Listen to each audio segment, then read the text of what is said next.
3/2021 ಸಂಜೆ 6 ಗಂಟೆಗೆ ಹಿರಿಯಾದಿ ಶ್ರೀನಿವಾಸ ಬಿನ್ ನಾರ್ಯಪ್ಪ ಅನ್ನೋರು ಏನು ರೈತರು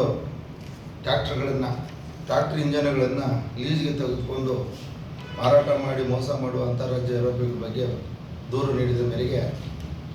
ಆ ದೂರಿನ ನೀಡಿದ ಮೇರೆಗೆ ದಿಬ್ಬರಳ್ಳಿ ಪೊಲೀಸ್ ಠಾಣೆ ನಮ್ಮ PSI ಶ್ಯಾಮಲಾ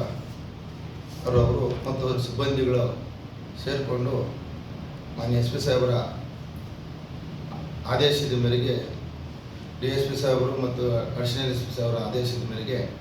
ಈ ಒಂದು ಟ್ರ್ಯಾಕ್ಟರ್ಗಳನ್ನು ಸುಮಾರು 11 ಟ್ರ್ಯಾಕ್ಟರ್ಗಳನ್ನು ವಿವಿಧ ಕಂಪನಿಗಳನ್ನು ಮಾರಾಟ ಮಾಡಿದಂಥ ಬಳ್ಳಾರಿ ಮತ್ತು ಸಿಂಧನೂರು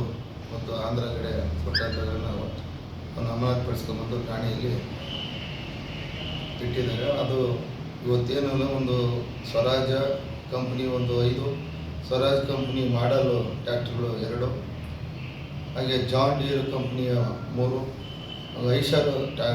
ಕಂಪ್ನಿದು 1 ಟ್ರ್ಯಾಕ್ಟರ್. ಸುಮಾರು ಅವು ಬೆಳೆ ಬಾಳು 97 ಲಕ್ಷ ರೂಪಾಯಿ ಆಗಿರ್ತವೆ. ಇವು ರೈತರಿಗೆ ಅವರ ಅಕೌಂಟ್ ಅಂದರೆ ಆಧಾರ್ ಕಾರ್ಡು ಮತ್ತು ಪಾಣಿಯನ್ನು ತೆಗೆದುಕೊಂಡು ಅವ್ರಿಗೆ ನಿಮಗೆ 30,000 ತಿಂಗಳು ಕೊಡ್ತೀವಿ ಅಂಥೇಳಿ ಅವರಿಗೆ ಮೈಂಡ್ ವಾಶ್ ಮಾಡಿ 2 ವರ್ಷ ನೀವು ಲೀಸ್ ಕೊಡಿ ಅಂತ ಹೇಳ್ಬಿಟ್ಟು ಆ ಥರ ನಾವು EMI ಕಟ್ಕೊತೀವಿ ಅಂತೇಳಿ ಈ ಥರ ಮೋಸ ಮಾಡಿ ವೆಹಿಕಲ್ಗಳನ್ನು ಬೇರೆ ರೈತರಿಗೆ ಮಾರಾಟ ಮಾಡಿ ಅವರಿಂದ ಸುಮಾರು 8 ಲಕ್ಷ 9 ಲಕ್ಷ ಇರೋಂಥ 11 ಲಕ್ಷ ಇರೋಂಥ ಟ್ರ್ಯಾಕ್ಟರ್ಗಳನ್ನು ಬರೀ 5 ಲಕ್ಷ 3 ಲಕ್ಷ 4 ಲಕ್ಷ ಇಸ್ಕೊಂಬಿಟ್ಟು ಅವ್ರಿಗೆ ನೀವು ಇನ್ಸೂರೆನ್ಸು ಮತ್ತು ಎಲ್ಲ RC ಮಾಡ್ಕೊಡ್ತೀನಿ ಅಂತ ಅವ್ರಿಗೂ ಮೋಸ ಮಾಡಿ ಈಗ ತಗೊಂಡು ಹೋಗಿರ್ತಕ್ಕಂಥ ರೈತರಿಗೆ ಮೋಸ ಮಾಡಿ ಅಂತಾರಾಜ್ಯ ಕಂಡರಾದಂಥ ಜಯಚಂದ್ರ ರೆಡ್ಡಿ ಹಾಗೂ ತಲಾರಿ ರಾಮಲಿಂಗೇಶ್ವರ ರಾವ್ ಅವರು ಈ ಒಂದು ಕೃತ್ಯಗಳನ್ನು ಮಾಡಿ ಅವರನ್ನು ಅರೆಸ್ಟ್ ಮಾಡಿದಂಥ ನಮ್ಮ ದಿಬ್ಬರಳ್ಳಿ ಪೊಲೀಸ್ PSI ಶ್ಯಾಮಲಾದೇವಿ ಅವರು ಹಾಗೂ ಮತ್ತು ಸಿಬ್ಬಂದಿಗಳು ಅರೆಸ್ಟ್ ಮಾಡಿ ಅವ್ರನ್ನ ಜೇಸಿಗೆ ಕೋರ್ಟಿಗೆ